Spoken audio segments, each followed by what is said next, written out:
Hvis vi bruger lidt det udtryk, lidt inspireret af nogle andre, vi har snakket med, det hedder det her way of working, måden man arbejder på, bare helt lavpraktisk oversat, og hvordan fremtidens arbejdsgange kommer til at se ud inden for sagsbehandling.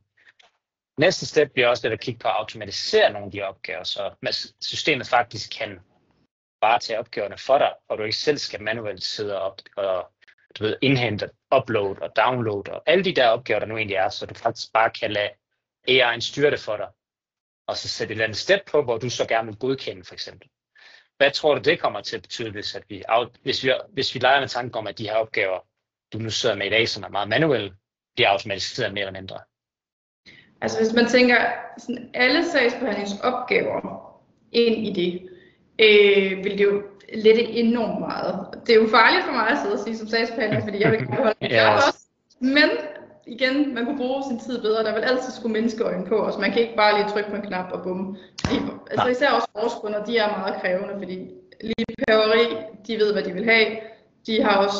De ved noget om noget. Så der vil altid skulle menneskeøjne på, men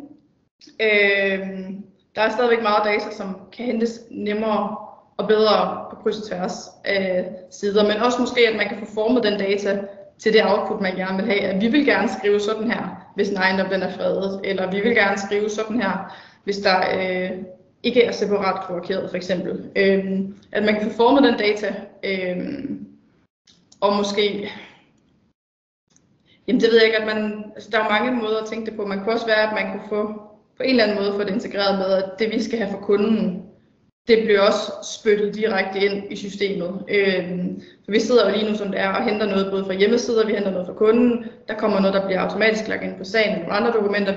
Vi kigger mange steder, så skulle vi måske kun lige nøjes med at lige tjekke det hele igennem, se, det ser fornuftigt ud, bum bum.